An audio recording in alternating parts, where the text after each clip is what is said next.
Jacob, am I muted or not muted? Can you hear me? You're not muted. Okay, okay.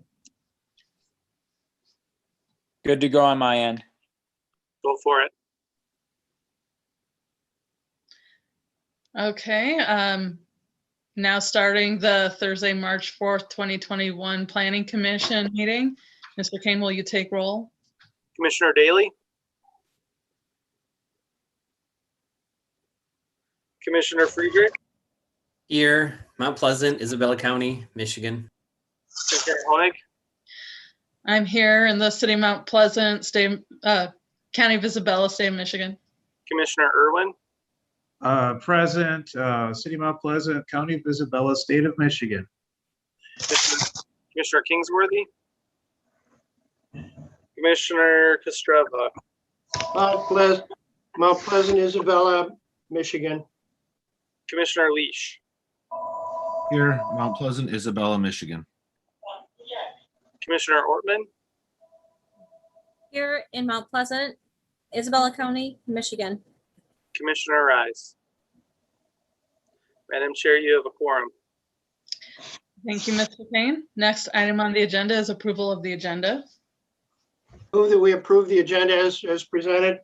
Second, Any further discussion? Mr. Kane, will you take a roll call vote? Commissioner Friedrich? Aye. Commissioner Honig? Aye. Commissioner Irwin? aye. Commissioner Kostreva? Aye. Commissioner Leash? Aye. Commissioner Ortman? Aye. Madam Chair, the motion passes 6-0. Thank you. And next item on the agenda is approval of the February 4th, 2021 regular meeting minutes. Move to approve. Second, Any discussion? Mr. Kane, will you take a roll call vote? Commissioner Daly? Putting on the agenda or the minutes? This is the regular meeting minutes for February 4th. Aye. Commissioner Friedrich? Aye. Commissioner Honig? Aye. Commissioner Irwin? aye. Commissioner Kingsworthy? Aye. Commissioner Kostreva? Aye. Commissioner Leash? Aye. Commissioner Ortman? Aye. Madam Chair, that motion passed 8-0. If I could, Madam Chair, before we continue, if I could get, for roll call purposes, Commissioner Kingsworthy and Commissioner Daly to give us their city, county, and state for the record. I was about to suggest the same thing. Perfect, thank you. Commissioner Daly, you'd like to go first? Bill Daly, Mount Pleasant, County of Isabella, State of Michigan. And Commissioner Kingsworthy. I'm here. I'm in Mount Pleasant in the County of Isabella in the state of Michigan. Thank you very much. Thank you. Next item on the agenda is approval of the February 4th, 2021 work session. Move to approve the minutes of the February 4th, 2020 work session with the change that Susan Horgan gets replaced by David Kingsworthy in those minutes. Second. Any further discussion? Mr. Kane, will you take a roll call vote? Commissioner Daly, Aye. Commissioner Friedrich, Aye. Commissioner Honig, Aye. Commissioner Irwin, Aye. Commissioner Kingsworthy, Aye. Commissioner Kostreva, Aye. Commissioner Leash, Aye. Commissioner Ortman. Aye. Madam Chair, the motion passes 8-0. Thank you. Next item on the agenda is Zoning Board of Appeals report. Commissioner Friedrich. Madam Chair, we did not meet. Thank you. And next item on the agenda is communications. Mr. Kane. Madam Chair, there were no communications included in your packet this month. I did provide to you a communication that was received after the packets were finalized from Andy Tyson at Cowan-Whiskey Construction regarding item 10A on tonight's agenda under new business, the site plan review authority resolution. And there are no communications in the communications email tonight. Thank you. Next item on the agenda is public hearing Z2101. Mr. Kane? Thank you, Madam Chair.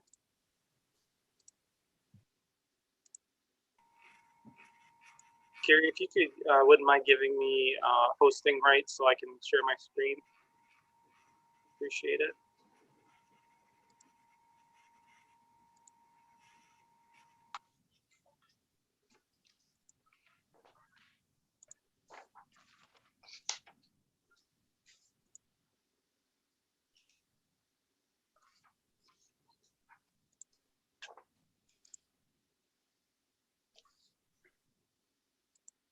Jerry, I don't know if you caught that. I was looking if you can make me a co-host so I can share my screen. Oh, sorry. Sorry, thank you.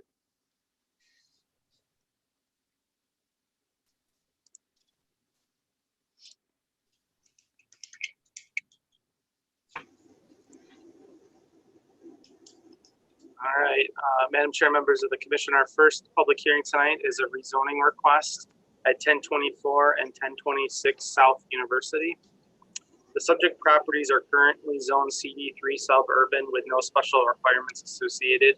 The subject properties have a split future land use of mixed use medium and residential. The applicant's request tonight, the applicant is United Apartments RCS LLC, is to rezone the two properties from CD3 suburban to CD4 general urban. That is a request to rezone without any special requirements. The current use of the properties is as rooming dwellings. The property at 1024 South University is currently licensed as a 10-person rooming dwelling, which is a non-conforming use in the district. The property at 1026 South University is currently licensed as a rooming dwelling for 9 occupants.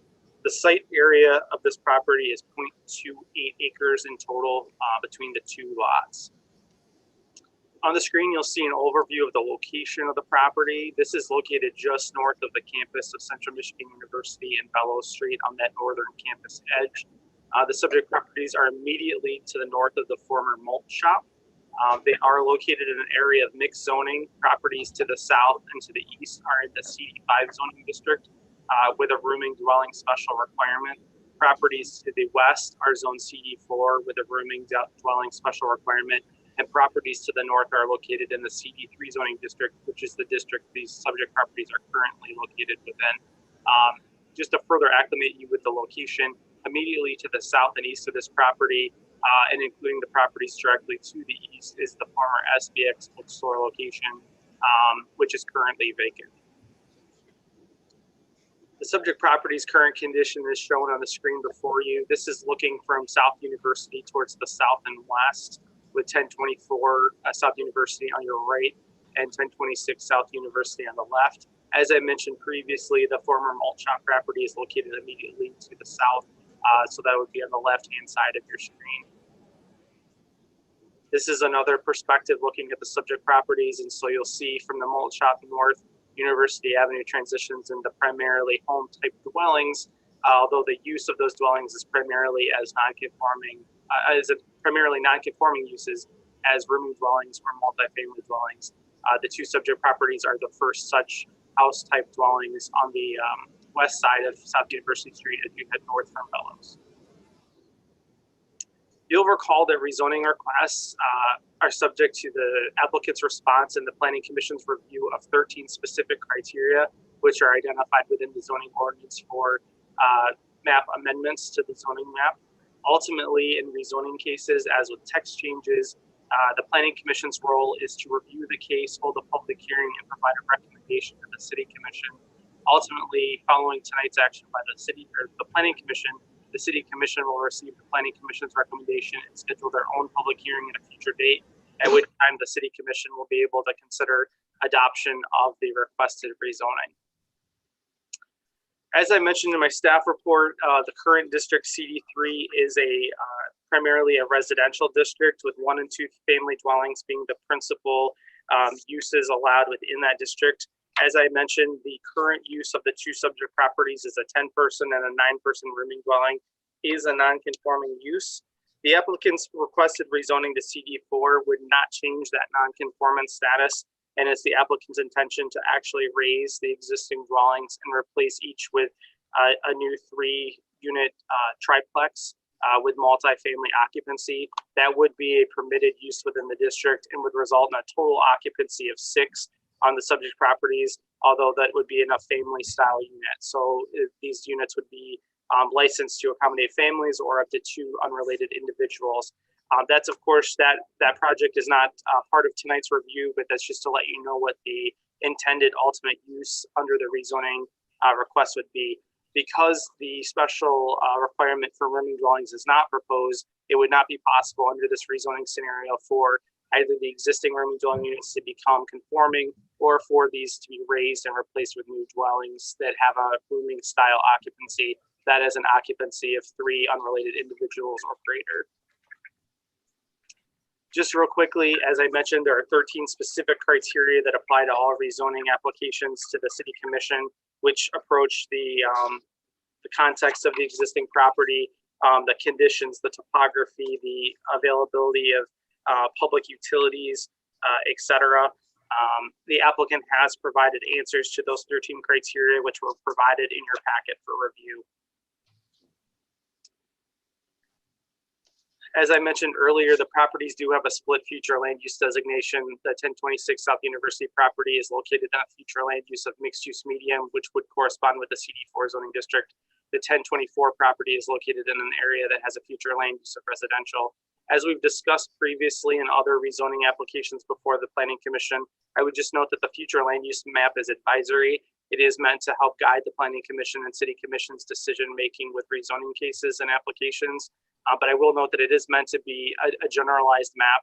And so it's not meant to be interpreted at the level of fine-grained nature that its depiction might indicate at a parcel by parcel level. So I'm comfortable and I'm recommending that the Planning Commission recommend approval of this rezoning because it is consistent with the future land use of the area. I would also note that in the newly adopted master plan, there's significant information provided with regard to missing middle housing, which is a topic we discussed in our earlier joint meeting with the City Commission and which we'll be discussing at a future work session. Book 1 in particular speaks to the importance of creating houses for households today and in the future, and highlights that missing middle housing types such as the triplexes, which would be considered missing middle housing types, that the applicant is looking to construct on this property if rezoned. Those are exactly the type of housing styles envisioned by Book 1 Sustainable Land Use. And in particular, that section highlights that the Mission Street corridor and neighborhoods adjacent to Central Michigan University are opportunities for missing middle housing development. And so that is the type of housing development that you can see here.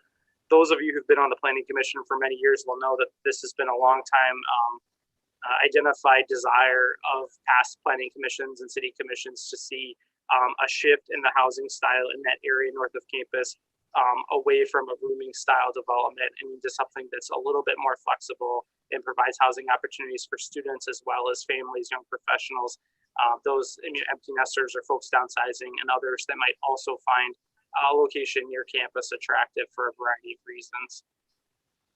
With that, I believe we have the applicant with us tonight, Rick McGurk representing the applicant. And I would welcome any questions that the Planning Commission might have on this application, Madam Chair. Thank you, Mr. Kane. Does anyone have any questions for Mr. Kane? Commissioner Friedrich? Jacob, is a rezoning request like this subject to notifying neighbors that there is going to be as part of the consideration? And has that been done, or does that happen between this meeting and the city's meeting? Any public hearing before the Planning Commission is noticed in the same manner. So a public hearing request for a property-specific rezoning would be noticed by sending letters to owners and occupants within 300 feet of the property, as well as posting the property with appropriate signage notifying the public of the public hearing, and then publishing it in the newspaper 15 days or more in advance of the public hearing. So those items were done for this case. And you didn't get any correspondence from any of the neighbors regarding this? We did not. Okay, thank you. Commissioner Daly, did you want to say something or am I imagining things? I did not. Oh, okay. Did I hit something? Did I hit a button here? And it just seemed like you were about to say something because your window got highlighted. But anyways, any other questions for Mr. Kane? Madam Chair, before we move on, I just wanted to note Commissioner Rise is with us now. And for the benefit of the record, Commissioner Rise, would you mind giving us your city, state, and county for the roll call record? Yes, I am present and I am in the city of Mount Pleasant, the county of Isabella, and the state of Michigan. Thank you, Commissioner Rise. Thank you. Since there appear to be no more questions for Mr. Kane, if the applicant would like to speak.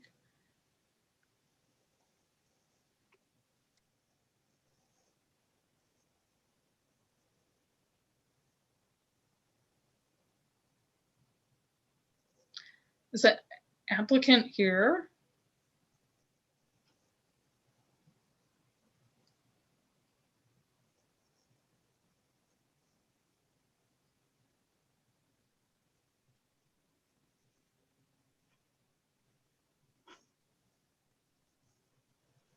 Now, Madam Chair, I had made an assumption that our guest, XT 1585, might have been the applicant, not otherwise knowing their identity. It appears that person is not Mr. McGurk, so he may not be present tonight. Okay.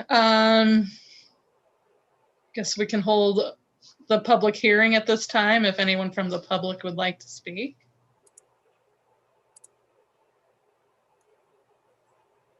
Madam Chair, I'll note that we do not have any communications in the comment inbox.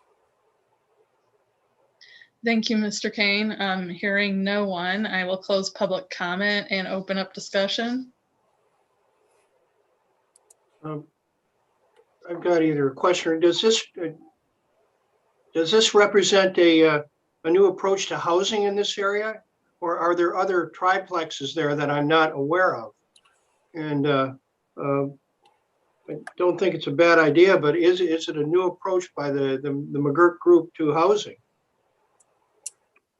Jacob, do you know? Are there other? I can speak in general terms. I don't want to speak on behalf of United Apartments and their intentions, but I will tell you, Commissioner Kostreva, that there are other multi-unit houses in that area, but primarily in that neighborhood, you'll find that those multi-units have a rooming occupancy. So it would be relatively novel to have a family occupancy within a triplex in that area, but there is, I don't have a specific number, but there are a number of homes in that area of Maine, Washington, University, Franklin, and Lansing, and even further to the east that do have two, three, or even in some cases 4 units within what was initially a single family dwelling. Could you go back to the map view where you had it shared?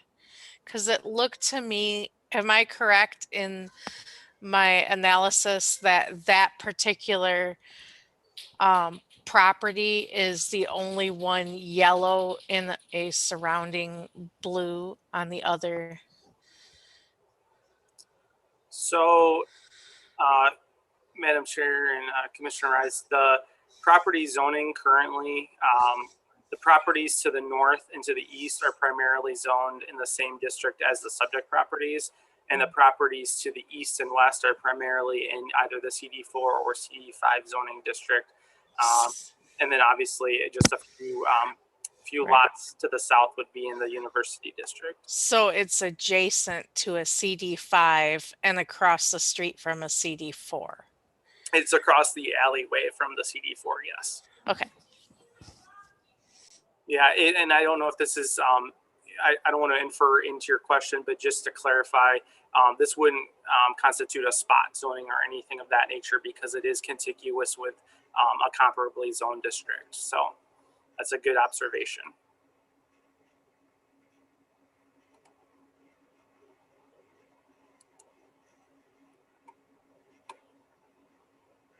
Any other discussion or a motion of some type? Move to recommend the city commission approve Z 21 1. Second. Any further discussion? Mr. Kane, will you take a roll call vote? Commissioner Daly, Aye. Commissioner Friedrich, Aye. Commissioner Honig, Aye. Commissioner Irwin, Aye. Commissioner Kingsworthy, Aye. Commissioner Kostreva, Aye. Commissioner Leash, Aye. Commissioner Ortman, Aye. Commissioner Rise. Aye. Madam Chair, the motion passes 9-0. Thank you. Next item on the agenda is SUP 2104 and SPR 2104. Mr. Kane? Thank you, Madam Chair. Our next public hearing is a special use permit request for 1110 North Fancher. This is a request to have a special use permit and site plan review for a medical marijuana facility, Class A grower. The subject property is zoned SDI industrial with a future land use of industrial. There are no special requirements associated with the site. The most recent use of the property was as an auto detailing center. The property owner is Terry Thompson. The applicant tonight has a purchase agreement on the property, and that applicant is MI Operations LLC. The total site area is 0.23 acres. As we discussed briefly in the joint meeting earlier, the subject property is located on the southeast corner of North Fancher and Sampson. This is in the generally industrial area located north of East Pickard Street. To the immediate north and immediate west are other industrial uses. There's a multi-tenant industrial building to the north and a cabinet manufacturer located to the west. Properties to the south and to the east are single-family dwellings. The Planning Commission members are likely aware that there are a number of existing single-family, two-family, and multi-family dwellings located and mixed within this industrial district north of Pickard Street. The majority of this area was initially platted for residential purposes in the years preceding and immediately following World War II. But since approximately the mid-1950s, the area north of Pickard Street in almost its entirety has been designated by the city in an industrial zoning district. And in fact, all of the area properties north, south, east, and west are zoned STI industrial with a future land use of industrial, which does make those dwelling units a non-conforming use within this district. Photo on the screen will show current conditions. Obviously, current as of a week ago, a little bit less snow on the ground if you were out there tonight, hopefully. This is looking at the property from North Fancher toward the southeast. And so this is at the corner with Sampson Street, and you'll see the existing building that the applicant intends to occupy for a Class A medical marijuana facility. The view on your screen now will show the same, the property from Sampson Street looking back towards Fancher in the southwesterly direction. So in the distance, you'll see that sort of tan colored building is the cabinet manufacturer I referenced earlier, and the property, the gray building on the left-hand side is the subject property. Medical marijuana growers are subject to a special use permit in the SDI zoning district. And with that special use permit, there are a number of specific criteria that apply to medical marijuana facilities in general, as well as criteria that apply only to medical marijuana growers. The applicant is looking to operate a Class A medical marijuana grower, which is a growing facility that's allowed to have up to 500 plants within the facility. Class A licenses are not allowed to stack, so 500 medical marijuana plants would be the maximum that would be permitted to be grown under the state licensing and the city licensing at this location, assuming that it moves forward and does receive a license from the state. The applicant is primarily planning to use the site in the manner in which it currently exists. There are a number of parking spaces on the site that straddle the property line and include parking area within the public right-of-way on Sampson Street. As you may have noted in the pictures of the site, while North Fancher Avenue is a paved asphalt street with a sidewalk, Sampson Street is in fact a dirt road and does not have a sidewalk facility. So the parking that exists on that Sampson Street side is not encroaching over a public sidewalk. And while it is hard surface, it does open onto an unpaved street. As this part of this project, the applicant is proposing to provide code required dumpster enclosure that would be located on the southeast corner of the site, as well as a loading area at the rear of the building. The applicant would be restriping the parking and providing the appropriate ADA accessible parking spaces for the facility. And as a condition of approval tonight, staff is also recommending that the applicant, that approval be conditioned on the applicant providing an appropriate landscape plan that meets the requirements of the SDI district. Those requirements would principally be the provision of trees within the front lawn, which would be on the Fancher Avenue side of the property due to the setback of the building. So I'll just really quickly go through the site plan review. The plan as provided does comply with the elements that are required under section 613 of the zoning ordinance. The applicant is not proposing to make any changes to the footprint of the existing facility, and as such, there are no setback impacts through the approval of this project. I will remind you that the setbacks in the industrial district are 0 at the front, side, and rear. And so any amount of extension of this building that stayed within the lot area would in fact comply. The applicant is proposing 10 vehicle parking spaces, and as I mentioned, most of those require direct access from the public right of way, but those are an existing non-conforming element of the site as it exists today, and the applicant is not proposing to make those elements more non-conforming than they currently exist. The applicant is proposing to provide 2 bicycle parking spaces, which satisfies the minimum requirements of the use. They've also provided the specification for those bicycle spots, and it does conform with the city's specifications. I mentioned already that the applicant's proposing an loading and unloading space, an area at the east side of the building, which is the rear, and they're also proposing a code-compliant dumpster enclosure. The mechanical equipment they plan to install will also be located at the rear of the building and screened as required by code. I mentioned the applicant landscaping plan. We don't have a landscaping plan, but 2 trees are required in the front yard based on the setback of the building and the lot width. And so final approval of this plan should be contingent upon providing a landscaping plan that does satisfy those requirements. The applicant is proposing to screen the loading and unloading area, dumpster, and mechanical equipment with a 6-foot wood privacy fence, which is consistent with the requirement of the district. One other note I'll make is part of the conditions of approval tonight. The applicant's proposing to maintain existing SAG-style lights, area lights that are on the building. These are lights that are not cutoff lights and they're not shielded. Those are 2 requirements under the city's lighting standards, which are contained in Chapter 96, the nuisance section of the Mount Pleasant City Code. Those are not contained within the zoning ordinance. Staff's recommendation includes a condition that lighting be replaced and brought into compliance with that section of the code. And so with that, staff's recommendation is approval of the special use permit and site plan review with 4 conditions. 1, that the applicant comply with the requirements for medical marijuana facilities as well as the specific criteria for growers. 2, that the applicant provide 2 trees in the front lawn and include specifications for those trees on the site plan. 3, that the applicant replace the existing non-conforming light fixtures on the building with light fixtures that do conform and provide specifications for those on the final site plan. And 4, that the applicant comply with the requirements of public works and public safety. In this case, I do know that Ms. Goodman is here representing the applicant. We may have some additional folks representing the applicant tonight. And in the meantime, I would welcome any questions from the planning commission.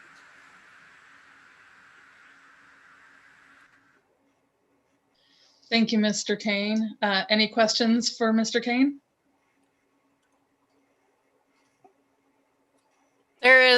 There are no restrictions on the number of Class A licenses, is that correct? Madam Chair and Commissioner Rise, Class A licenses are limited in quantity under the zoning ordinance and the regulatory ordinance for medical marijuana facilities to a maximum of 5 in the city. This is the first and only such application for a Class A license that at the current time. We did previously have a Class A medical marijuana grower conditional authorization issued for the property located on Corporate Drive, and that license was replaced with a Class C license application a few months back. That case already came forward to the Planning Commission to amend that special use permit for Class C. So this would be the first of the 5 that would be secured with a special use permit at the present time. Thank you, Mr. Kane. Any other questions for Mr. Kane? If the applicant would like to speak? And thank you. Yeah, So I believe the building that we're looking at there would be a good impact on the community. It's a little bit run down, so we'll be doing a lot of repairs in that area and make it look nicer. I'm happy to answer any questions that anybody has on planning at this time. Any questions for the applicant? In prior submittals, odor control has been an issue. How do you, and I see you appear to be quite close to houses, residential houses. How are you going to control the odor that may emanate from a growing facility? Well, we're required to have a carbon filter. Any air that's released from a facility has to run through the filter. So we're not allowed to release odor. I'm not sure if there's other facilities that have had that problem, but we wouldn't be causing any odor to the neighbors. Yeah, I would note, Commissioner Kostreva, in addition to the filtration requirements under state licensing code, as well as the city's special use permit criteria, we also require that the property have a negative air pressure set up so that no air from within the facility is allowed to escape through an open door or window. The HVAC system is set up to recirculate the air within the building and require any exhaust from the building to go through that filtration system. Okay, thank you.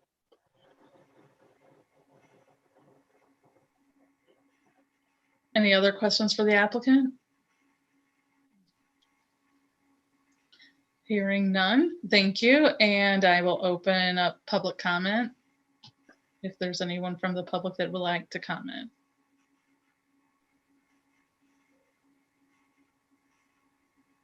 Mr. Batchelor, if you, go ahead. Good evening. My name is Jim Batchelor. I live in Mount Pleasant and Isabella County, the state of Michigan. I'm also chairman of the board of directors of the Mount Pleasant Alano Club, and I'm speaking in that capacity this evening. The Alano Club is located at 1201 North Fancher, just across the street to the northwest and approximately 150 feet from the proposed grow facility. As you can see from the first photo that Mr. Kane shared this evening, which appears to have been taken on the corner of our property. For several decades, the Alano Club has been the single consistent home to 12-step recovery meetings of Alcoholics Anonymous, Al-Anon, and Narcotics Anonymous in Mount Pleasant. We provide a safe environment for meetings and fellowship for those seeking recovery from addiction. We take no position on the legal growth, sale, or consumption of marijuana any more than we do for the legal use of alcohol. However, the placement of any kind of marijuana facility so close to us poses real challenges for those who are struggling in our community. While the facility is proposed as a medical use grow facility only, we have real concerns about the fact that a similar facility only 5 blocks from us at 210 Pickard was recommended to become a recreational use growth facility by this commission only last week and has a pending application to add a retail operation. We are unconvinced by the suggestion that the new facility across the road from us won't eventually follow the same path. We are also unconvinced by the proposed plan to mitigate odor escaping from the facility, given the confines of the enclosed space and the number of plants proposed. We respectfully disagree with the assessment that such a facility poses no threat of negative impact on its neighbors. Moreover, we believe that many who come to us from the Isabella County Drug Court and Probation Department will not be allowed to be as close to such a facility as our club would be if this plan is approved. We strongly oppose the approval of this venture and ask that the Commission act in the interest of those in our community who rely on the Alano Club for their benefit and for the benefit of their families and neighbors. Thanks for listening. Thank you. Are there any other members from the public that would like to comment? Madam Chair, it looks like Lindsay Wells. 2 folks with their hands raised, including Ms. Wells. I'm sorry to interrupt. Go ahead, Ms. Wells. My name is Lindsay Wells, and I am the current occupant of 1115 North Kinney Street, which is the house that is immediately to the east and adjacent to the proposed property's fence line. Does everyone know where that is? I believe so. So we're directly behind the proposed facility. I have reviewed the applicant's application and the proposed site plan. And I do not see any information included in the site plan that this building has the ventilation capable to maintain negative pressure, and that it's capable of the CFM that it would be required to have under the zoning ordinance. So given the prevailing wind direction, being from the west, we are the downwind property to this building. So we feel that we will be negatively impacted by any odor escaping from the building, and do not feel that the applicants have demonstrated that this building is capable in its current or future state of maintaining negative pressure. And they have not provided any supporting information to indicate that. Thank you, Ms. Wells. Thank you. Mr. Kane, you mentioned someone else had their hand raised. Yes, Madam Chair, the caller or the participant XT1585 had their hand raised in the participant window. Okay.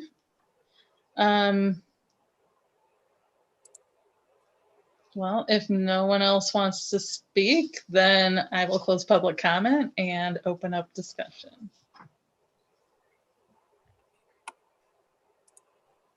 Madam Chair, I just want to note that we have no correspondence in the comment email before we move on from public comment. Thank you, Mr. Kane. And Commissioner Castrevo, I saw you raise your hand. Well, it's tough not to be pretty sympathetic to the Alano Club. They've been there for many, many, many years, and they, from my point of view, they're a pretty important entity in this in our society. And it's tough to discount what Mr. Batchelor is saying, and we're all familiar with that area. I'm familiar with that area. That marijuana facility is going to be, very, very close to the Alano Club.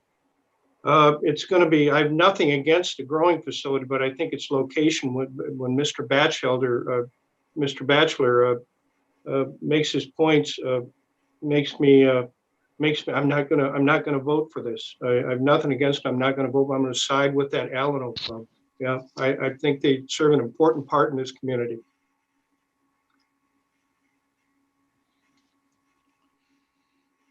Jacob. I would just like to ask, do we have information as to how far away someone has to stay from a grow facility if they're in court mandated treatment?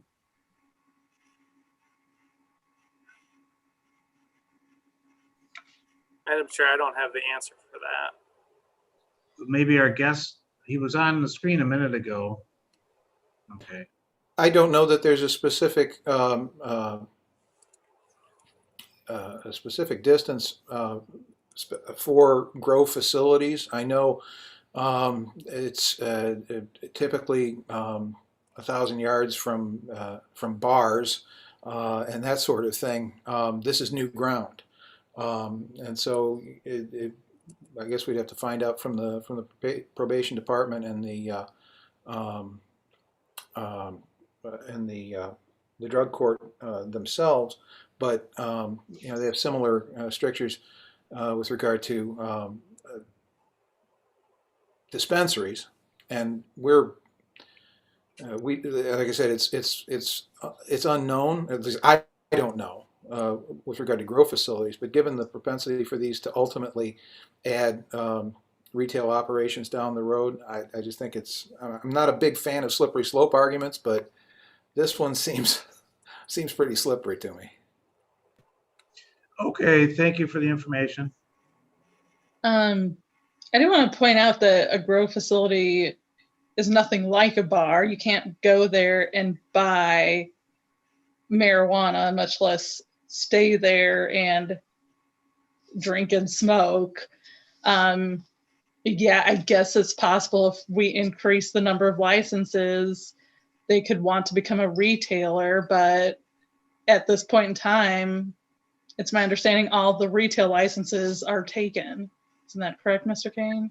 That is correct, Madam Chair. At this time, there were 3 adult use retailer licenses available, and those 3 conditional authorizations have been issued through a selection process. So at this time, unless the commission takes action to expand the number of licenses available, the maximum number available have already been allocated. Thank you. And I know I saw a couple other hands up. Who wants, Kathy, if you want to speak? Yes, I just had a question about the proximity to adjacent neighbors. I know that in our planning ordinance that because this is an industrial zone, we don't necessarily have to consider that the neighbors are residential. But is there something, I thought there was something about the medical marijuana law that had to be so far away from a residential space. Jacob, could you answer that? Absolutely, Madam Chair. It's Commissioner Rise's question.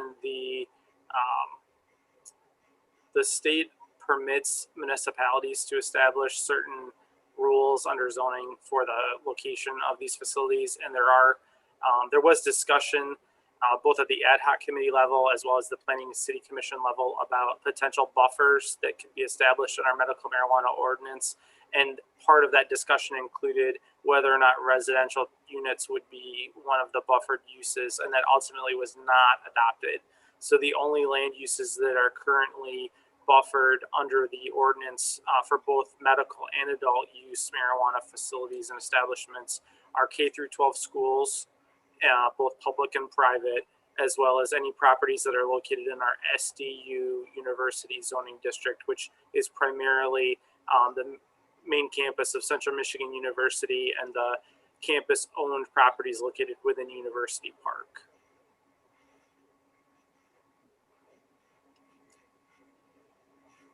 Okay, Jacob, I do have one more question, if I may. I assume if at some point in the future, theoretically, if they did want to get a retail license, that would require yet again another special use permit? That's correct, Commissioner Irwin. That would require a separate public hearing process and be considered separately. So if that became an issue in the future, it could be, it would be revisited.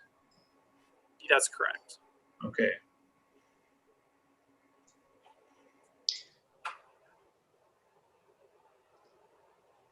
And Mr. Kane, does the proposed site plan propose with all the zoning requirements? Just to reiterate. With the conditions contained within the staff recommendation this evening, it would. Thank you. Commissioner Rice? Is it the purview of the Planning Commission to determine whether or not adjacent properties are part of the condition of a special use permit? Yes, so Madam Chair, the special use permit criteria are principally geared towards the impact of the property on surrounding properties and on public infrastructures. So that's the principal nature of those special use permit criteria. It may be helpful and beneficial for the Planning Commission to consult the staff report attachments that are contained in your packet, which includes the applicant's response to those review criteria. And so you'll see the applicant has taken the time to actually respond to those general review criteria for a special use. And those do include compatibility with surrounding land uses. So this is the Planning Commission's dialogue this evening is an appropriate one and is consistent with the special use permit criteria in general, not specifically the special use permit criteria for medical marijuana growers, but the special use permit criteria that apply to all special uses in the city. Well, like Commissioner Kostruva, I will be voting no on this because I believe that it does not fit in with the adjacent uses. And I think for a new business to come in and then expect the other businesses to adjust, I just think if they haven't actually purchased the property yet, maybe there's some other property available for them that would not hinder other businesses in the area, specifically the Al-Anon Club. Mr. Kane, aren't these licenses usually connected to specific locations? Yes, so both the state has a two-part application process for medical marijuana applicants. The first step of that process is specific to the background of the applicant and their members. The second part is specific to the property itself. And so the applicant would be subject to that initial vetting, which would allow them to then apply for medical marijuana licenses throughout the state, different types of licenses. The second step is specific to their particular facility they're proposing to operate at a specific location. And the city's licenses are tied to a location. However, they are transferable. That transference under the medical marijuana ordinance is subject to getting the special use permit approved. Special use permits are transferable to new owners, but they're not transferable to new locations without going through a new public hearing process at the Planning Commission. And it's really not a transfer at that point. It would be an abandonment of the existing and a proposal of a new special use permit at the new location. Thank you. Mr. Kingsworthy? Thank you, Madam Chair. Can everyone hear me okay? Yeah. Yes. So I have two questions for Mr. Batchelor, if I may. The first question, and I think that they'll help me and perhaps others to decide this question. First, Mr. Batchelor, is the placement of the Al-Anon program in that location, is that a special location in terms of its zoning? In other words, SD1 industrial types of properties are ideal for this kind of program? And secondarily, and second question would be, can you speculate as to what the program would want to do if this facility receives approval for this project? Would you be forced to move? Would you need to seek another location? From what I understand, we have a special use permit, or at least been grandfathered into the neighborhood, having been there for as long as we have. As far as the impact of the proposed facility and what we would do, it's unusual for a community the size of Mount Pleasant to have an Al-Anon club, precisely because they're awfully expensive to operate. We're able to operate because of the relatively low expense of operating where we are. We're also removed from downtown areas, residential areas, and that sort of thing, which actually gives us a little better buffer for the people who spend time with us. It also gives us a little easier security in terms of letting people come and go without having to have paid staff. If we were, I don't know that it's possible for us to exist anywhere else in town, and so we would likely, we would have to tough it out. I can tell you, my limited understanding of the efficacy of the odor mitigation procedures proposed is that it's likely that there's going to be some odor escaping, and so I guess if the thing goes forward, our posture then is going to be fairly constant calls if such odors emanate to the code enforcement officer for the community. That would we're either there or we don't exist in town. Whether or not we could continue to serve folks who are triggered by anything that might happen with the facility so close to us, I don't know. We've been there for a lot of years, and we're likely to stay there. But this would make it tough, especially if odors do escape. If trucks are going to be coming and going.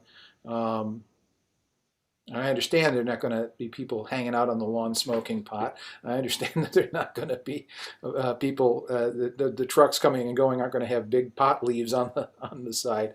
But you know, the things that trigger addicts are much more subtle than that. And the safety and security of our placement in that property, I believe, is threatened. Maybe in ways that folks who aren't part of the program don't understand, and I apologize if I'm not explaining it especially well. The question I have, Mr. Badger, you've been there for many, many years. I've been going on that street either to visit the Catholic cemetery or on my way to the country club to play golf. And I bet you've been there as a club for what, 30, 40 years? It's a long time that you've been there. And the other point that I do know is that at least during the summer, your people are the people that use your services often don't stay inside. They're often outside on the porch or out there in a benign way, but still they're not inside. They're outside. Yeah, we have a couple of outdoor places for folks to congregate. Most congregate behind the building in a fenced area, but it's still awfully close to the proposed facility, and we are outdoors quite a lot. Madam Chair, if I could jump in just real quick to clarify a point from Mr. Batchelor. I don't have my old zoning code handy to know what the status of the property was at the time of its establishment, but I did want to let the Planning Commission know that the SDI zoning district does allow clubs and fraternal organizations as a principal use, and the Alano Club would be considered a club or fraternal organization, so it is permitted by right. I'm not sure if under the old code, because frankly, we don't have a lot of clubs or fraternal organizations in the city. I'm not sure if it was classified as a special use at some point or was non-conforming at some point, but it is currently under today's code considered a permitted use. So I just wanted to add that context. I might also suggest when the Planning Commission's discussion is complete, it may be wise to invite the applicant to readdress the Planning Commission and see if there are any of these concerns that they're able to address before you entertain a motion. Thank you, Mr. Kane. I think I saw a couple hands go up, so.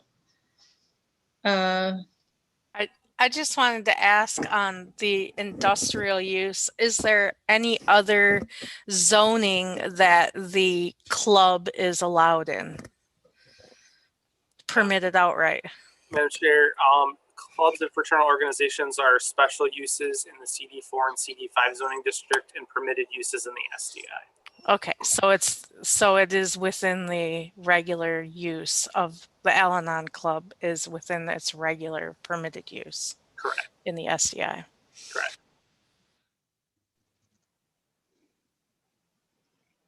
Anybody else?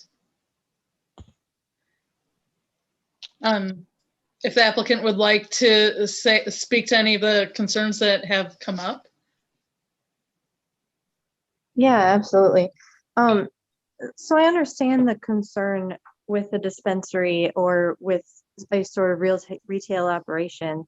That isn't what this is and isn't our intention. And if we did ever want to go that route, you guys would have every opportunity to deny it. So I understand completely the neighbors and being around that sort of thing isn't conducive to their situation. But done correctly with the new HVAC systems that we're going to put in and all the improvements that we're going to make on the building, they will not even have any reason to know that facility is there. I mean, there'll be a couple of staff members that are inside. They're not going to know there's a marijuana operation. It's not like having a liquor store on the corner immediately adjacent or something like that. So I get their concerns. I don't feel like our operation will have an impact on them negatively. But I hope that the Planning Commission does understand what we're proposing there. It's not a retail place. It's not something where they could even come knock on the door and see what we're doing. Like, it's a very secure facility. You have to be checked in to even get in the door. So there shouldn't be any interaction with the people coming to the club. Thank you. Any further questions for the applicant? Thank you, Ms. Goodman. if anyone wants to make a motion. Madam Chair, if I could real quick before you entertain a motion, I just want to remind the Planning Commission that with regard to special use permits, the Planning Commission should consider whether or not, if there are concerns related to the application, there are any conditions that the Planning Commission could impose that would address those concerns. So I just want to make sure that if there are specific concerns about the location with regard to odor, with regard to sightlines, with regard to anything else, that the Planning Commission has adequate conversation about what mitigating factors might be imposed on the request that would allow the Planning Commission to approve it before any consideration is made of a denial. That would be the appropriate procedural step to take.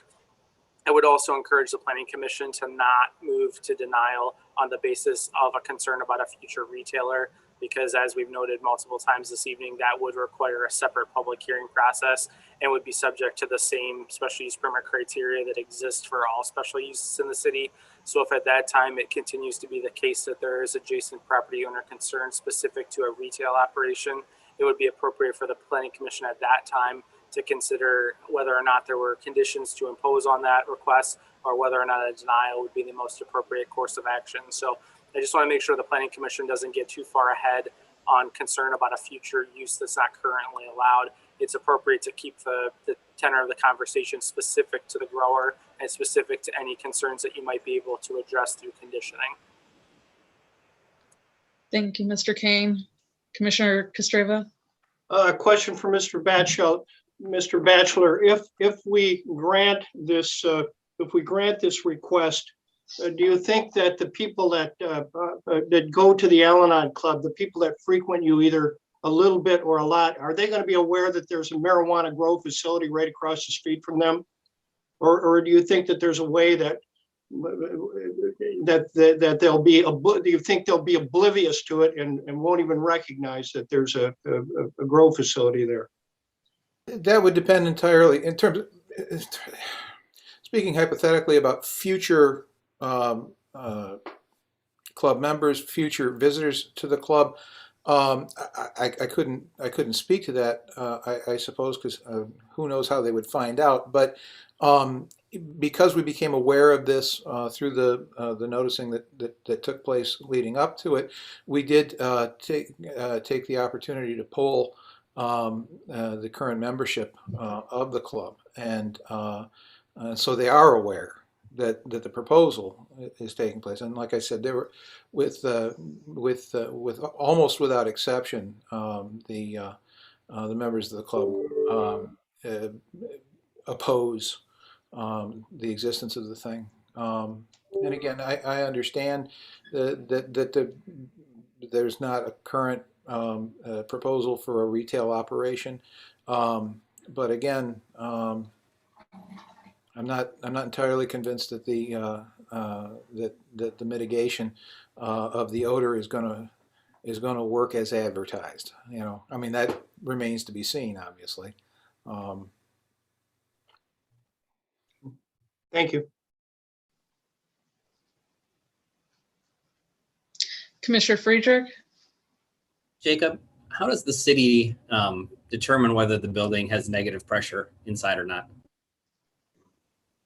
It's directly related to the HVAC system design. And so the system will actually be designed to, if you've ever been to like the Pontiac Silverdome or something similar that has that inflated roof, that has a negative air pressure system. So it's just designed to keep air inside the building and to redirect any exhaust of air through a specific mechanism. So it'll come down to the HVAC permitting that will confirm that the system is designed to produce a negative air pressure situation. Usually there'll also be airlock doors involved in that, just as a secondary ounce of prevention to ensure that when people come in and out, that enables that negative air pressure environment to be created. Thank you. And we have other grow operations in the city, don't we, that currently operate? Madam Chair, at the present time, we only have one grower operation that's licensed, and it is a co-located medical and recreational Class C grower. but that is the only one at this point. We have And- other growers that have special use permits, but none that have become operational to date other than the location on Corporate Drive. Have there ever been complaints as to the smell of the one that's in operation? That's been operational for a very short period of time, so I would be hesitant to draw any long-term conclusions from that brief duration of existence. But our special use permit criteria were designed to mirror the best practices that exist in other states that had already opted into allowing medical or adult use marijuana facilities to prevent specifically this issue, because this is something that we heard from the community. And you'll recall, Madam Chair, as a member of the ad hoc committee, one of those issues that was identified early on was concerns about odor mitigation. And we all, I won't make an assumption, but many of you may know that marijuana plants do produce a tremendous amount of odor. So it's a reasonable concern, and that the criteria were established to ensure that that odor was mitigated completely. So this would be different than, a grow house or something where someone's just growing marijuana in a garage or a basement without any special ventilation. And this is another component of their state licensing as well. So this isn't simply a matter of the city's oversight. This is also subject to state regulation with their licensing. So. Thank you, Mr. Kane. Commissioner Kostreva? Another question for Mr. Batchelor. Over the course of a year, how many individuals will you serve in this area? And can you tell me you're open pretty much on a daily basis, are you not? And on a daily basis, this is out of order. Public comments closed. We're not. I let you ask questions because it was informative, but I fail to see how this is relevant to the discussion. Okay, let's have a vote then. Well, we still need a motion. Move to approve SCP-2104 and SPR-2104, subject to the following conditions. 1, the applicant shall comply with all special use permit criteria for medical marijuana facilities, as well as the specific criteria applying to growers. 2, the applicant shall provide 2 trees in the front lawn, include specifications for those trees on the site plan. 3, the applicant shall replace existing exterior light fixtures with new units that conform to section 96.13 of Mount Pleasant City Code, provide specifications for those fixtures on the site plan. 4, the applicant shall comply with the requirements of Public Works and Public Safety. Support. I move to postpone until we have the ventilation specifications for the project. Is there a second? We already just had a motion in a second. Well, she can propose the postponement if there's a second, and it takes a majority vote to postpone. Is there a second to the motion to postpone? Hearing none, would it be correct to say the motion fails? The motion dies for lack of support. Okay. Any further discussion on the motion to approve SCP-2104 and SPR-2104? Madam Chair, we just note, just a reminder that per the Planning Commission bylaws, all matters are to be, all motions are meant to be made in the affirmative. So if in the event the current affirmative motion fails, I would recommend that the Planning Commission follow that up with a motion of denial that includes specific reasons as for why the denial is being made for the record. So just in the event that that is the way the vote goes, I'd recommend that additional action by the Planning Commission before proceeding to our next public hearing this evening. Thank you, Mr. Kane. If you could take a roll call vote. Commissioner Daly? Aye. Commissioner Friedrich? Aye. Commissioner Honig? Aye. Commissioner Irwin? Aye. Commissioner Kingsworthy? Aye. Was that an aye? I'm sorry. Yes. Commissioner Kostreva? Nay. Commissioner Leash? Aye. Commissioner Ortman? Aye. Commissioner Rice? Nay. Madam Chair, the motion passes 7-2. Thank you, Mr. Kane. And next item on the agenda is TC 2102. Mr. Kane? Thank you, Madam Chair. Our final public hearing this evening is a text change that was introduced to the Planning Commission at your meeting last month. The proposed text change would add music, art, and dance studios as a permitted use in the SDI Industrial District. That use is currently a permitted use in the CD4 and CD5 zoning districts. Adding this use to the SDI zoning district is recommended by staff, and among the reasons is just looking at some of the other permitted uses within the district that are not specifically industrial in nature, but that benefit from locations in industrial areas, perhaps because of co-location with those other non-industrial uses, or also because they may benefit from industrial type spaces, which typically would be large in format with high ceilings and large open interior spaces that you wouldn't commonly find in a commercial or office district. And so following your public hearing tonight, staff is recommending that the Planning Commission recommend approval of this text change by the City Commission. And I'd welcome any questions that the Planning Commission might have. Thank you, Mr. Kane. Any questions for Mr. Kane? Jacob, as I read this, and I was a little bit embarrassed that I hadn't brought it up before, two kinds of questions. One, would it be appropriate in your mind to add theater, as in add music, art, theater, and dance studios? Or does this language, by its nature, because you did say art, although you probably meant two-dimensional and three-dimensional painting and sculpture art, having the word art, would that include a theater practice and or performance studio from participating in this change? Commissioner Daly, when you speak of theater, are you referring to live performance as opposed to film? Or yes, as former chair of the department, I would call live performance theater, TRE, would be what I'm talking about. But that would be another confusion. Because you have music, art, and dance studios, would that include cinema as an art form?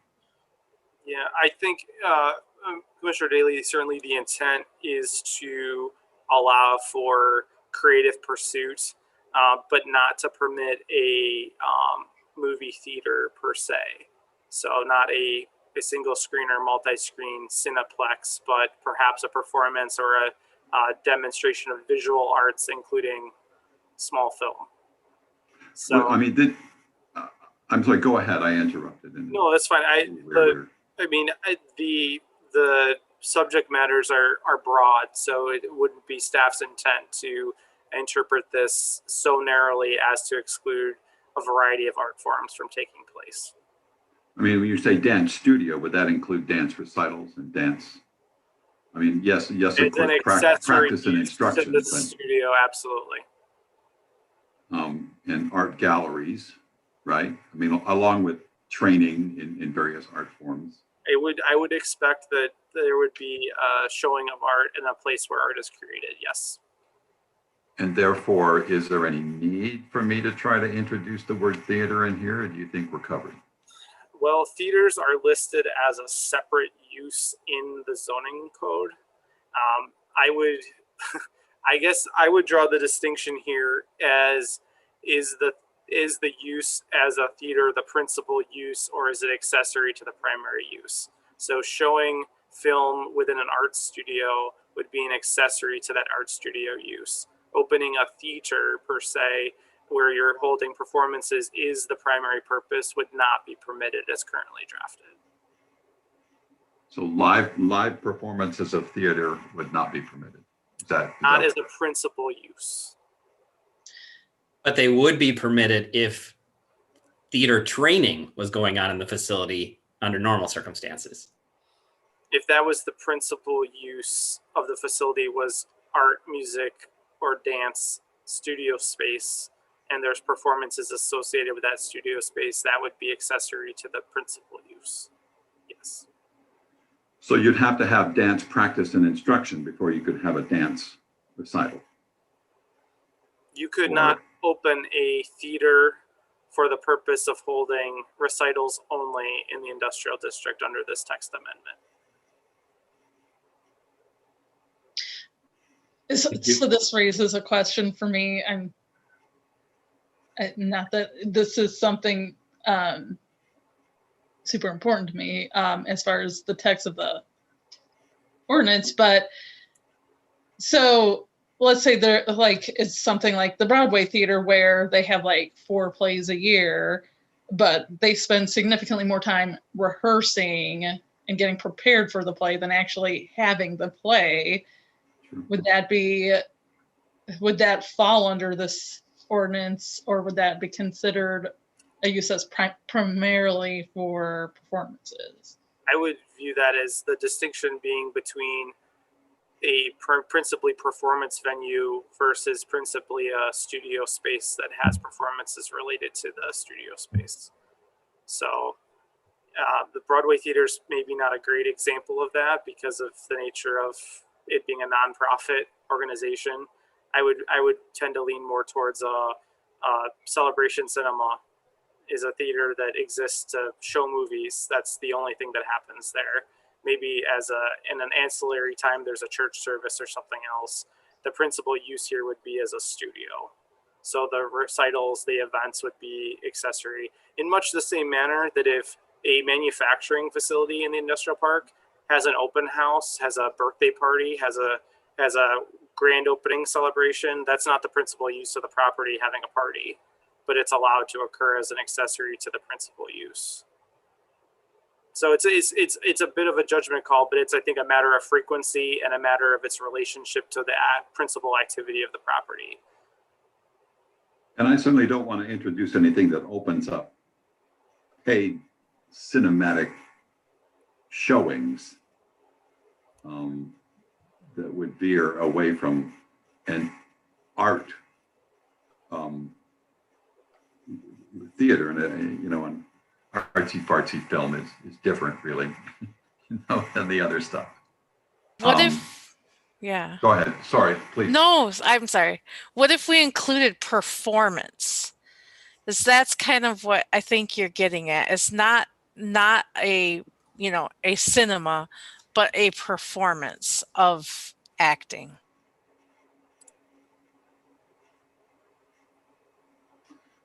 To call it a performance, I think I mean, it's a creative suggestion. I'm a little concerned that if we call music, art, performance, and dance studio, that might open things up more than what Jacob was trying to say would be qualified as the principal use, which is not necessarily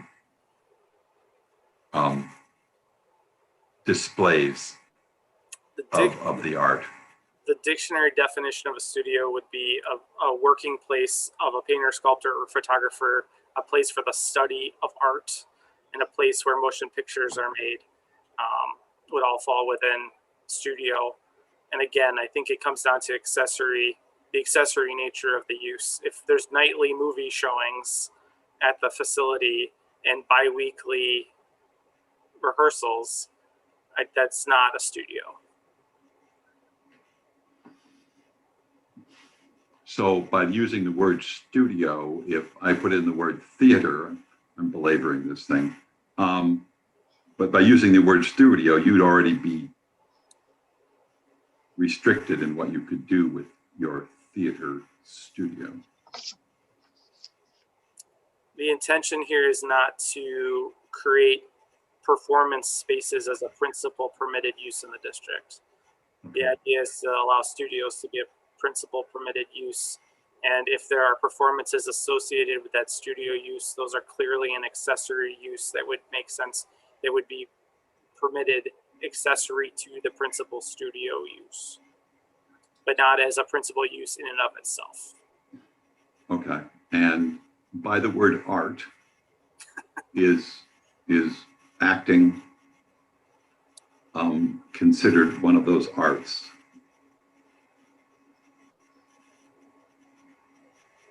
I'm gonna say yes. Okay.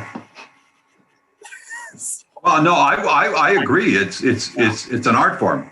But I think the classical definition of when you say an art studio is not quite thinking of. I have a very avant-garde definition of art, so I will. It's not staff's intent to overly regulate the meaning of art. So, I'm good. I'll take art. I think anything else brings in complications we don't want to mess with. I'll just note, I mean, staff's approach to this and per code is to look at when a term is undefined in the zoning code, you look at the dictionary definition of the word. And the word art is a very broad term that would encompass all of the things you've described tonight. So that would be step 2. Step 3 is if staff's interpretation of the code is disagreed with by a property owner, then the zoning board of appeals exists to review that interpretation and determine if it's accurate. So there's always a stopgap. If staff's definition of art starts running roughshod over the arts, then the zoning board of appeals could step in and save the arts from the bureaucracy. So we got your back, Bill. We got your back. I'm sorry I belabored it so much, but thank you. Oh, those are very fair questions. I appreciate it. Any other questions for Mr. Kane before we open public comment? Okay, I will open up the public hearing. If anyone from the public would like to speak.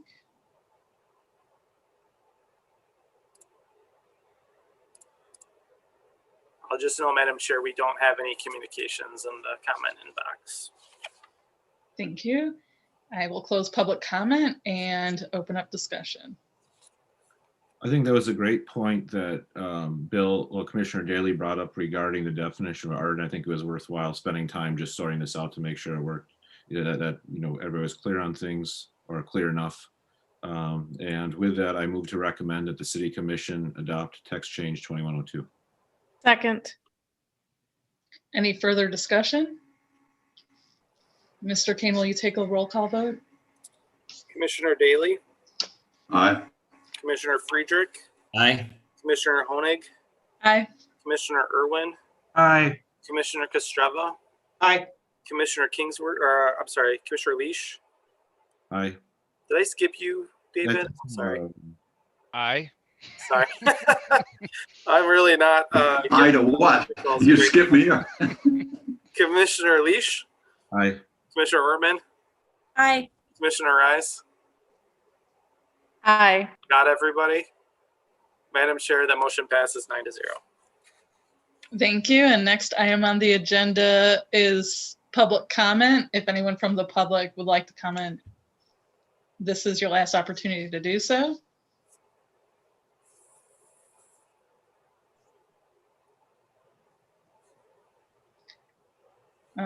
Hearing no public comment, I'll close public comment. And next item on the agenda is new business. Discuss, consider a resolution regarding delegation of site plan review authority to the city planner.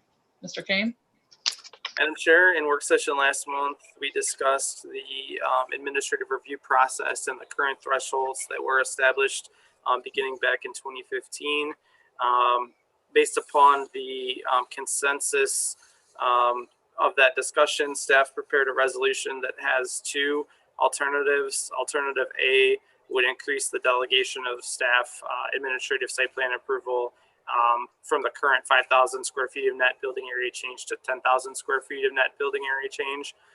The second alternative would delegate site plan review authority in its entirety to staff for all of those cases that don't involve a special use permit or special regulated use permit.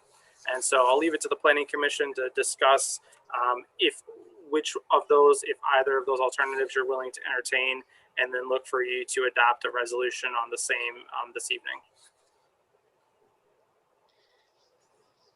Thank you, Mr. Payne. Practically, is there a difference? Yeah, so the alternative A would set a threshold for administrative site plan review at 10,000 square foot of net building area change. So a project that involved 10,001 square foot of new building area would come before the Planning Commission for review and approval. Alternative B would send any site plan review that's not associated with a special use permit through an administrative review process. So that could include a project of any net square footage change being approved by staff.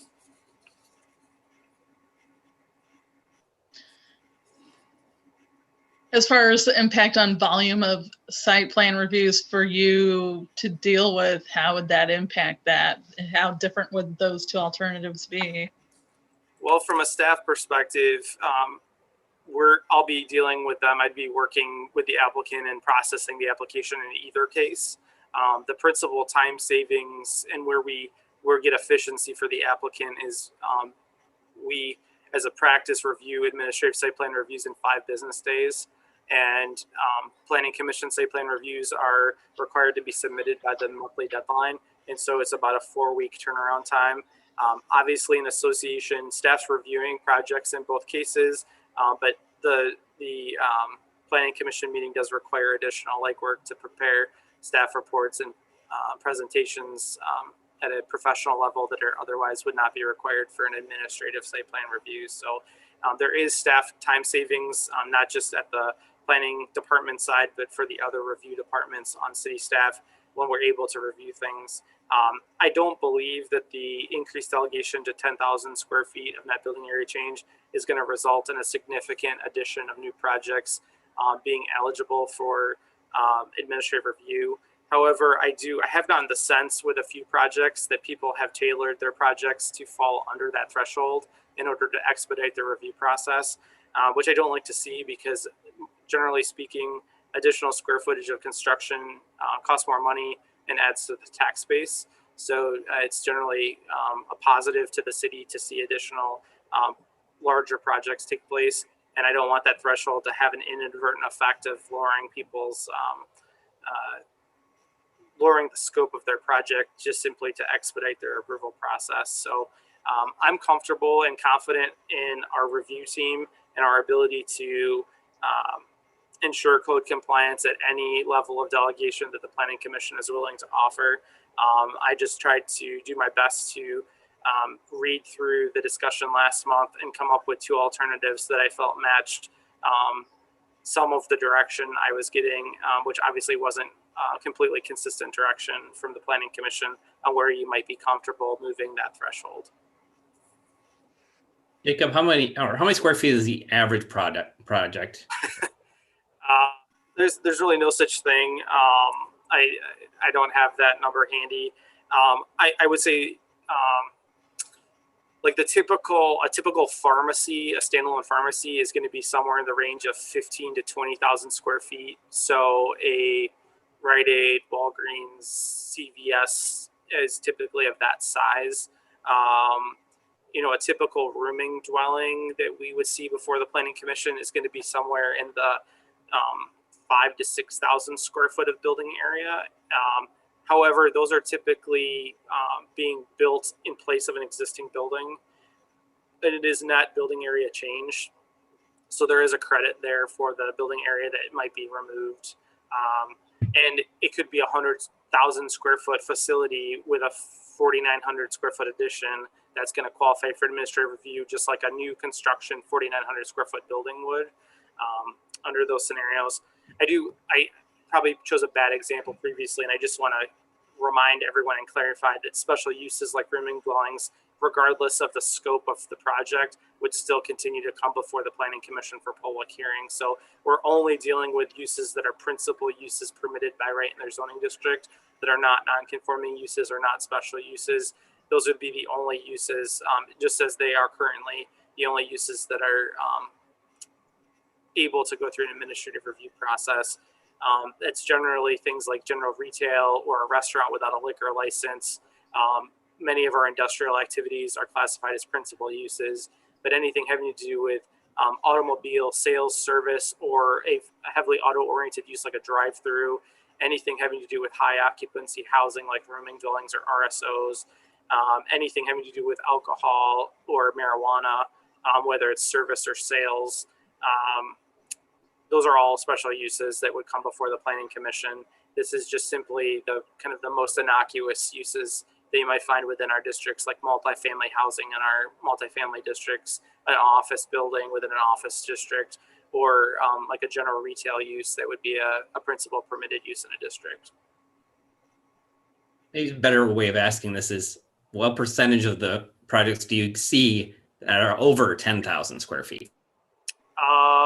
Not a tremendous number. I think we've had the one project that jumps to mind is when we considered the Mitsuba expansion a few years ago.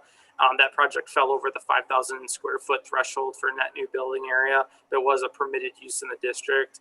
And so that is the type of project that would have otherwise been able to go through an administrative review process. I would hope that as we, with some of the recent code changes related to multifamily housing, that we may begin to see more projects that would be infill in nature that might fall somewhere in this 5,000 to 10,000 square foot range. But by and large, I mean, I give you the monthly report on administrative review. They tend to be small projects. That's the norm. It would be unusual for it to be a, large square footage projects in Mount Pleasant where it's net new square footage. Broadway Lofts would be a recent example, and that's an exceptionally large project relative to the time I've been at the city, and even I think the 10 to 15 years prior. I do have a quick question of Jacob. I probably should know the answer to this, but if something is denied in an administrative review, a site plan, can they still request to bring it before the full planning commission? Well, if something's being denied at administrative review, that would mean that it didn't meet code and couldn't be conditioned to meet code. So just like every case that comes before the planning commission, the norm is that there's conditions associated with approval.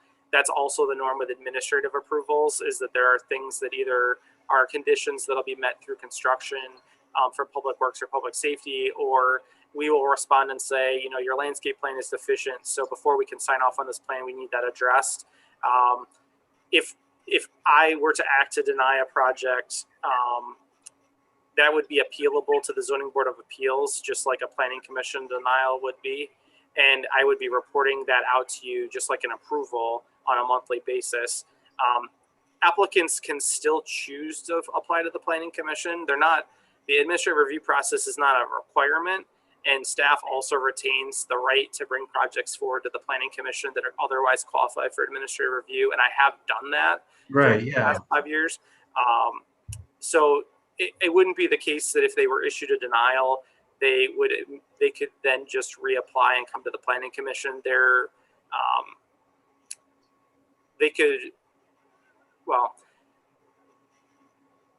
I'm trying to imagine a situation where a site plan is denied. I guess I'm struggling. Someone would have to file an application, pay a fee for a use that wasn't permitted in the district for a non-conforming property where the site work wasn't permitted by zoning, or if a project like that, we would probably not take the application unless the applicant insisted that we take it. I'm not going to take someone's application money for a project that I know we have to deny. Right. So if they insist that we bring it forward, I certainly wouldn't prevent them from doing that, but I would strongly encourage them not to file an application that requires a denial. I don't know if that makes sense. It's just the site plan Yes, it does. has the delegation option strictly because it doesn't involve discretion. It involves simply conformance with the code requirements as written.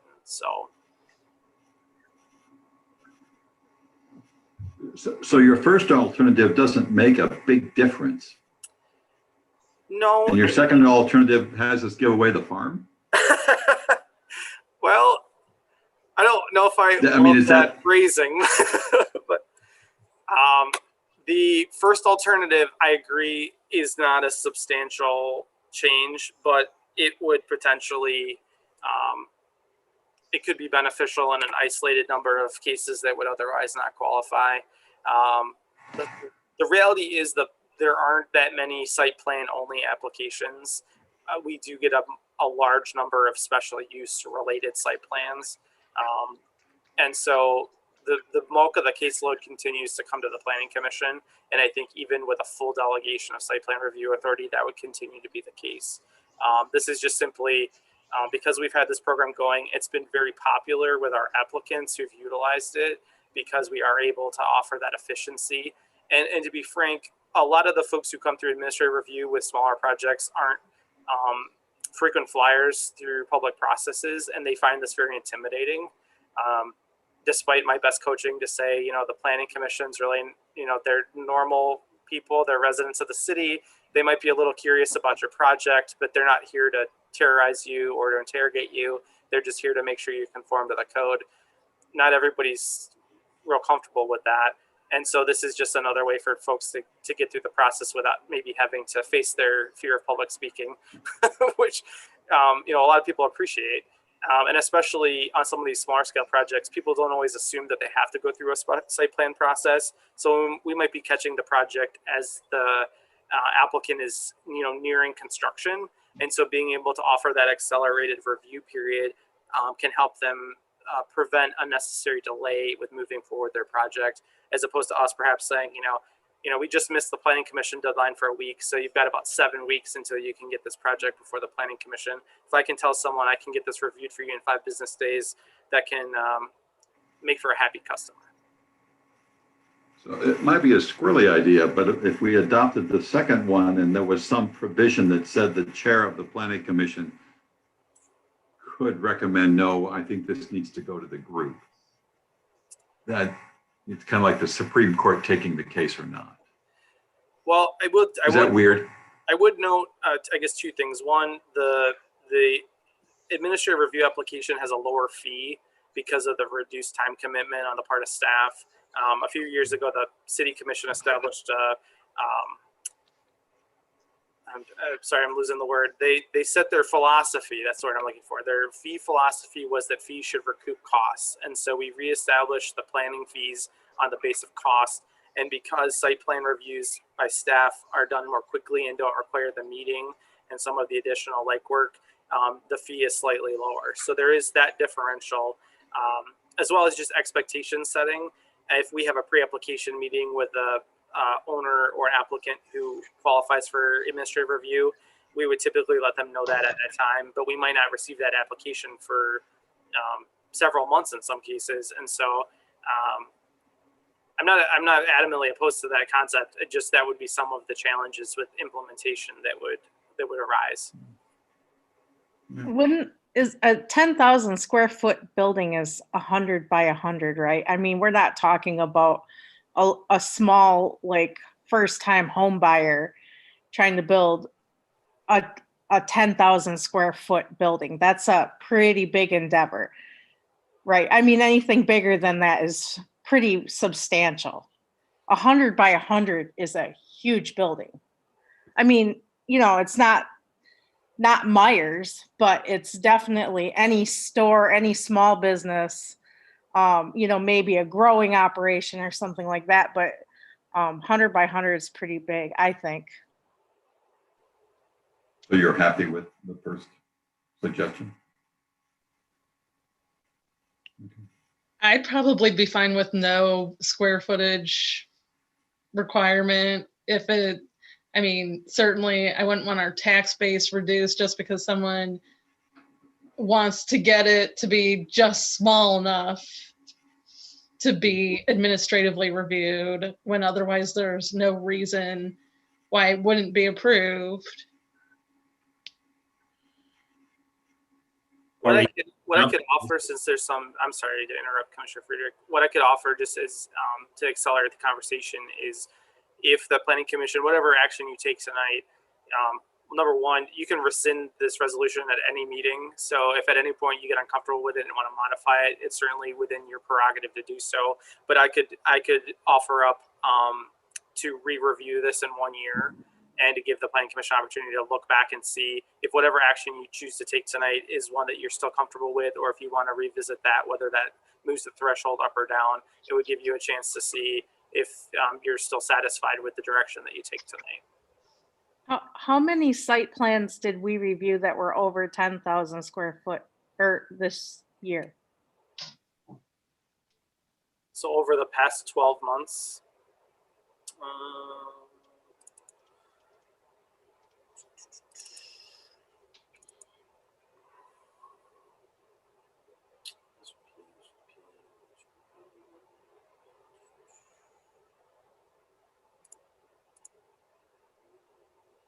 That didn't have a special use. that's what I'm looking for. In the last 12 months, the planning commission reviewed 0.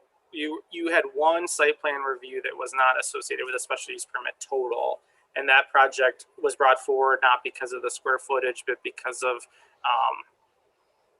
challenges with code compliance with the site. So the staff elected to bring that forward to the planning commission because that work had commenced without approval. So we brought it forward so that the public was aware that we were taking it through the process. Like I said, this isn't a frequent thing, but. And We're already operating under choice 2.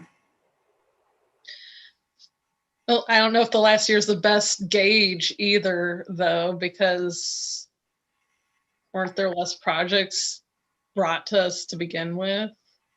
Or am I wrong in thinking that? Well, I can give you, so from 2019, so I mentioned the Mitsuba project, which was, if memory serves, somewhere in the 6,000 to 7,000 square foot range that came to the Planning Commission. The Planning Commission also reviewed the Broadway Lofts project, which is, I think, closer to 40,000 square feet. That was not a special use, so that, but that was over the threshold and went to the Planning Commission. Let's see. That was it for the year. So it was 2 projects that were over the threshold that came forward for site plan review without a special use permit associated.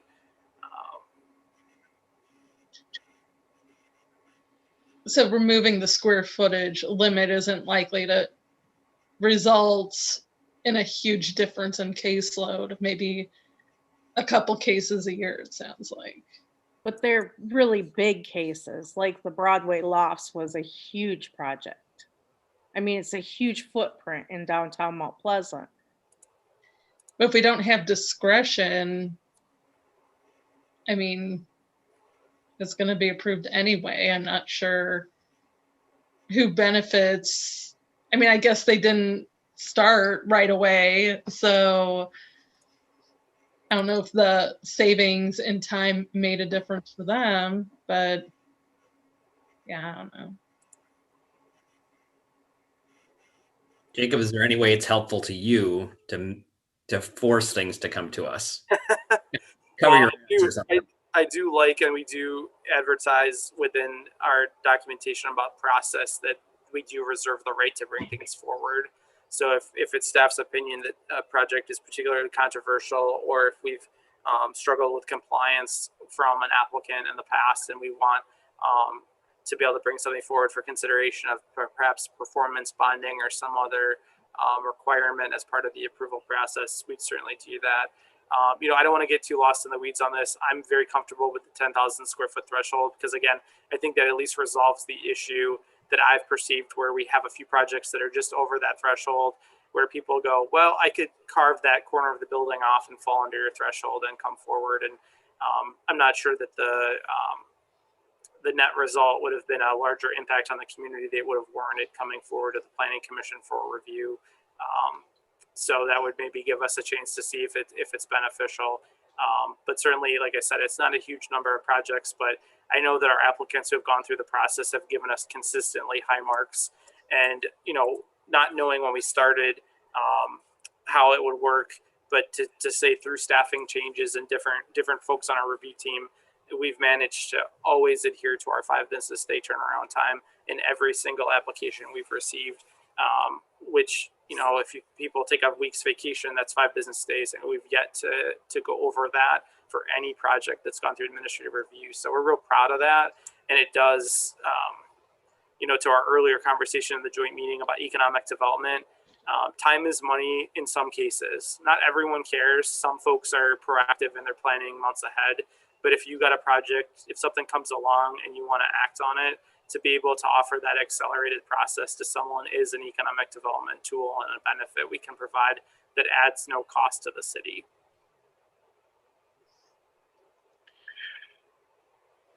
Mr. Kane, I had a question. When was the last time that a site plan review went to the Planning Commission without a special use permit requirement in tandem with it, and the Planning Commission had turned that down? That would be before 2015. That has not happened in the time I've been at the city. And so I'd have to dig back to find that.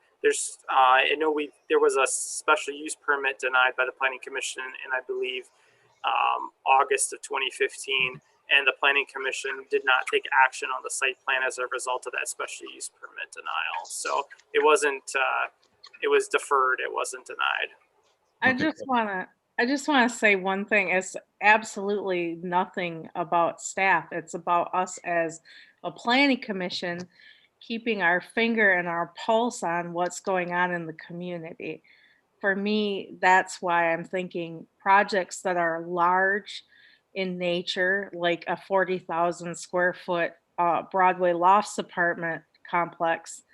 I think as a planning commission, we should help to shape those kinds of things, and our zoning ordinance that we are as a commission responsible for putting together a zoning ordinance that helps Jacob or whoever is the planning staff to go by.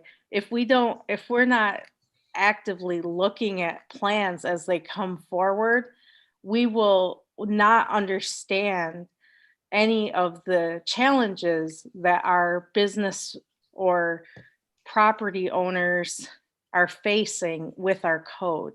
And that's my reason for wanting to have at least some of them come forward so that we can help to help us understand what are some of the challenges.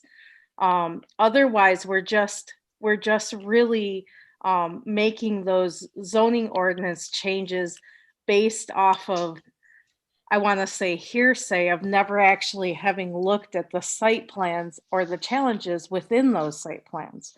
So that's my concern. It's nothing about staff having authority or autonomy or speed. And I think, someone who's building something over 10,000 square foot, they're months out anyway. They're not going to just come to us, in May and want to start building in June. They have millions of dollars into that building before they even bring us a plan. So that's where I stand on it. It's really about keeping a pulse on it. It's not about trying to have any kind of control. Obviously, we approve everything. We can't say no. So we're really kind of bobbleheads as figureheads anyway. We're not really making meaningful contributions to people building things, except in how we design the code. And that's where I think having some site plans come to us, even if it's just the big ones, at least then we kind of get some knowledge of it. Haven't we discussed before, no one has to go through the administrative review. If a developer's having an issue with the zoning ordinance and wants everyone to know about it, wouldn't they opt to bring it before the planning commission? I would circle back and just say, as I mentioned, I'm very comfortable with the 10,000 square foot threshold. And so I don't want to belabor the point if there's comfort with that. I think that will be an improvement that is meaningful for expediting small scale development. And I take the comments regarding larger scale development seriously. And I think they're great. Those are great observations and perspectives. And I'm totally confident that to Commissioner Rise's last comment, that most developers of a project of that larger scale are not going to anticipate a staff review process. So I don't think they're going to feel like they've been slighted by not being included in that threshold. Okay, Sorry, but I'm good for 10,000. Can I just ask a brief question? And Mr. Kane, if you could speak briefly to this question of the administrative review process, is it purely a question of conformance to code, or do you have motivation or leeway to decide relative to the master plan, relative to some of our housekeeping items? For example, a project that could incorporate green infrastructure, but no, in the administrative review process within that 5 days, you're only going to look at the requirements of the code. And this isn't, I'm just trying to educate myself here. So, Commissioner Kingsworthy, site plan reviews are to determine conformance with the minimums required by code. So the code doesn't afford the level of discretion that a special use permit affords the planning commission to impose conditions or to ask for additional items to be included. So that's where green infrastructure and things of that nature, if there was a desire to have those things, then the code should reflect that as either a requirement or provide some process by which those elements are used in some sort of incentive structure that could be reviewed either by the planning commission or by staff, depending on how that's framed. This process also doesn't include projects that are,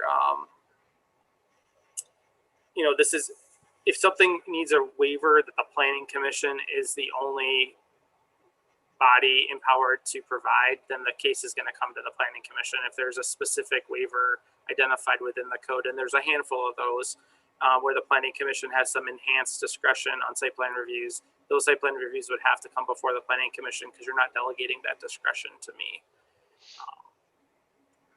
Thank you. But when we do planning a site plan review, just like when it comes to you, I'm looking to see is the building built outside of the setback requirement? Is the landscaping plan to code minimum? Is the sidewalk provided to code if it's required? Is the building within the height limitation of code? And just simply reporting out that it conforms or doesn't conform.